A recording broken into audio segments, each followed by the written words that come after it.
O Irã descobriu uma arma mais poderosa que qualquer míssil, capaz de fazer quase 60 milhões de pessoas implorarem pelo fim da guerra.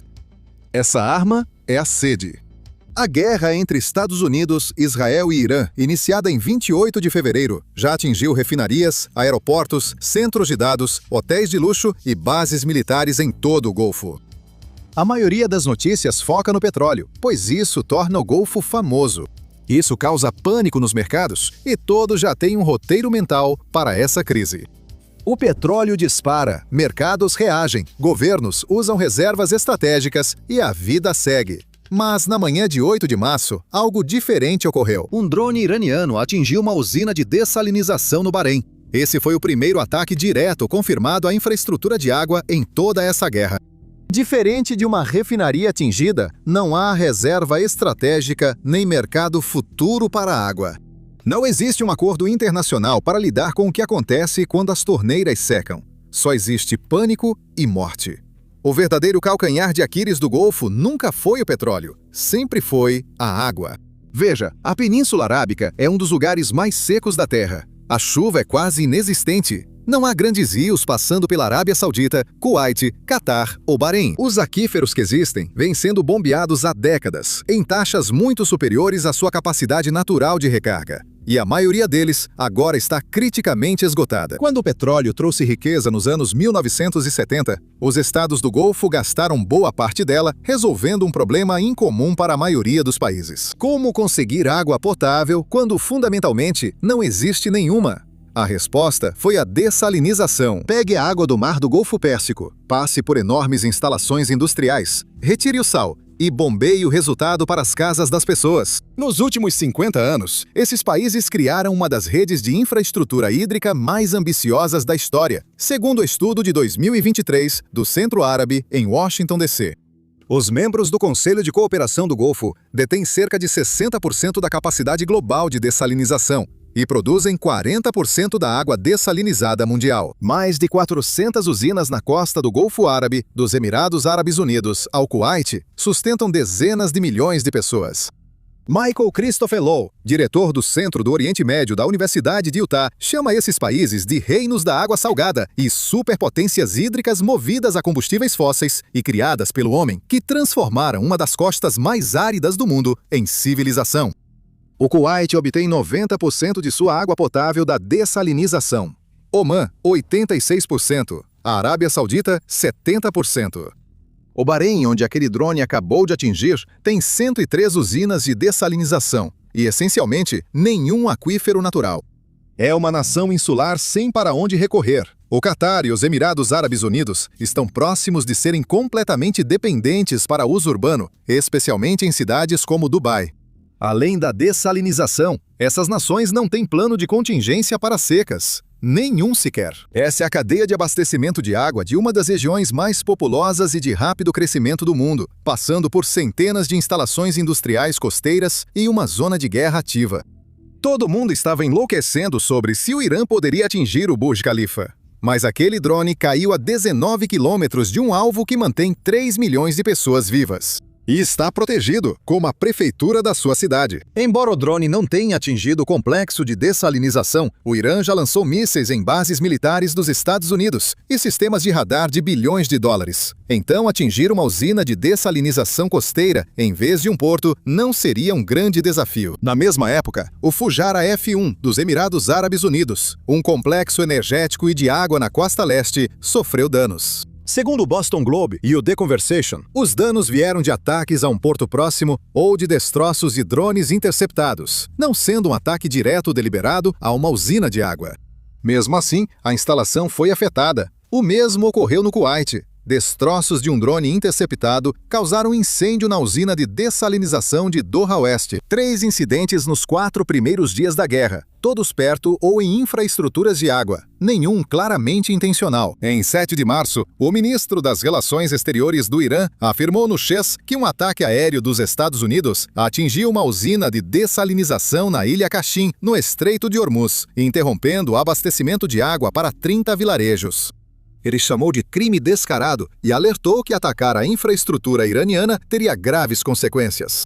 E deixou claro, os Estados Unidos criaram esse precedente, não o Irã. O Comando Central dos Estados Unidos negou. Uma nota da comunidade foi adicionada, confirmando a falta de verificação independente por mídias internacionais ou organizações de monitoramento. Não sabemos se o ataque ocorreu, mas o importante foi o anúncio do Irã. Se atacarem nossas águas, revidaremos. Na manhã seguinte, um drone atingiu uma usina de dessalinização no Bahrein, confirmado pelo Ministério do Interior local. AP, Al Jazeera e Gulf News noticiaram o caso. A Autoridade de Água do Bahrein afirmou que o fornecimento seguiu normal, mas não informou qual usina foi atingida ou a extensão dos danos. Há cerca de 20 anos, a CIA alertou que interromper instalações de dessalinização em países árabes teria consequências mais graves do que perder qualquer outra indústria ou commodity. Essa é a linha que o Irã acabou de cruzar. Então, vamos falar sobre o que ele pode realmente mirar a seguir. A vulnerabilidade mais concentrada de toda a região provavelmente é esta usina chamada Jubail. A instalação está no lado saudita do Golfo Pérsico e abastece Riad por uma adutora de cerca de 500 quilômetros para o interior. Essa adutora leva mais de 90% da água potável de Riad. Em 2008, um telegrama confidencial dos Estados Unidos, enviado pela Embaixada Americana em Riad, depois divulgado pelo Wikileaks, alertou que Riad precisaria ser evacuada em uma semana se a usina, adutoras ou infraestrutura elétrica fossem gravemente danificados ou destruídos. E foi além. O telegrama dizia que o governo saudita não existiria sem a usina de dessalinização de Jubail. A Arábia Saudita investiu em redundância desde o telegrama de 2008. Mas também ganhou mais de 14 milhões de habitantes no período. Neste planeta, não é possível proteger uma adutora de 500 quilômetros contra o arsenal de mísseis e drones do Irã. Depois tem o Catar, uma pequena península com quase nenhuma água subterrânea e sem rios. Até recentemente, o país tinha apenas 3 dias de água em reserva. Esse era todo o estoque nacional caso as usinas de dessalinização parassem. 3 dias. O Catar respondeu gastando 4 bilhões de dólares no maior projeto mundial de armazenamento de água. 15 enormes reservatórios de concreto conectados por 650 quilômetros de tubulação. Eles construíram tudo isso só para adicionar mais 4 dias. Agora, o Catar tem apenas 7 dias de reservas, o máximo alcançado. Em comparação, os Emirados Árabes Unidos tiveram um desempenho bem melhor. Segundo Nasser Al-Sayed, pesquisador ambiental do Golfo, os Emirados Árabes Unidos criaram cerca de 45 dias de armazenamento de água em sua estratégia de segurança hídrica para 2036. Isso parece tranquilizador. Até você lembrar que os Emirados Árabes Unidos interceptaram 113 dos 117 drones em um único dia, apenas na segunda semana de combates. Os outros 4 caíram dentro do país. E basta um míssil ou um drone para iniciar a guerra pela água mais catastrófica do século XXI. Por fim, há os estados menores, Bahrein e Kuwait, que são os mais expostos. Eles possuem reservas mínimas e seriam os primeiros afetados por uma longa interrupção. Bahrein é uma ilha sem fonte alternativa de água, e sua única reserva é uma adutora vinda da Arábia Saudita.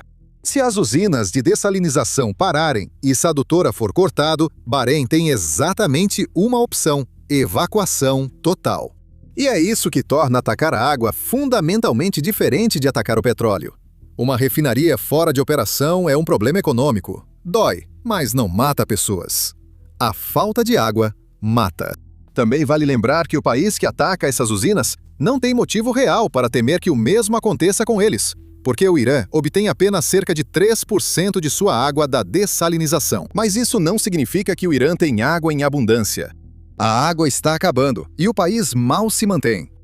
O lago Urmia, no noroeste do Irã, era o maior do Oriente Médio, mas imagens recentes da NASA mostram que ele quase sumiu. O lago perdeu cerca de 90% do volume e agora, para fins práticos, é uma planície salgada. Uma análise do CSIS de fevereiro de 2026, usando imagens de satélite, também constatou que 4 dos 5 principais reservatórios de Teherã sofreram quedas acentuadas durante o verão e o outono de 2025. 2 deles, Lar e Latian, diminuíram mais de 70%. No final de 2025, o sistema total de reservatórios de Teherã havia caído para cerca de 10 a 12% da capacidade após 5 anos consecutivos de seca.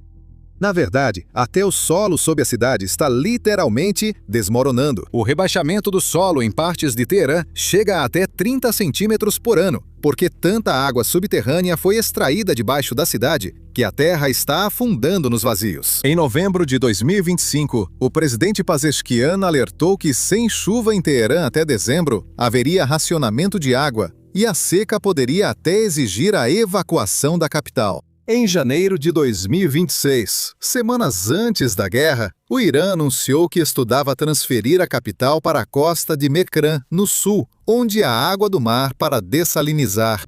O custo estimado para essa relocação foi calculado entre 77 e 100 bilhões de dólares.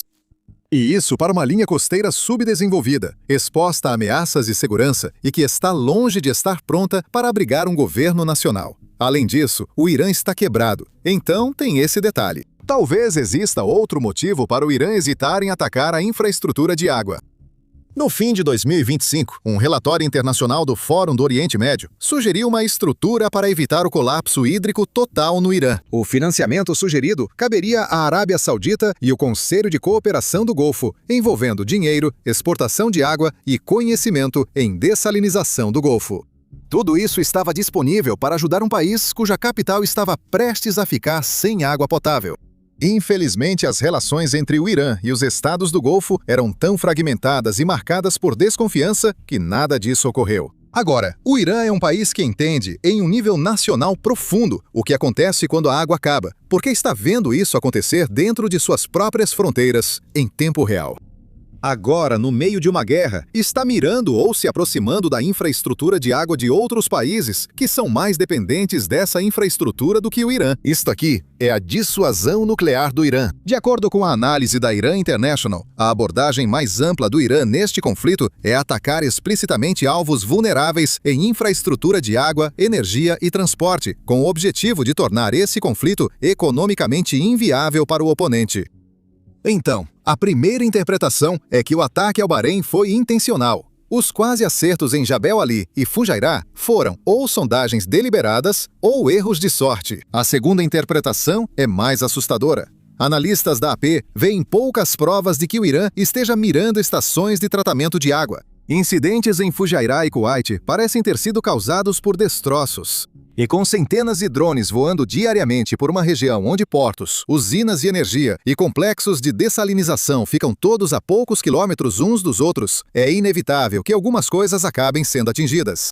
Em um dia comum, um míssil perdido pode atingir o local errado e, de repente, um país inteiro terá que evacuar às pressas. O Estreito de Hormuz torna tudo ainda pior.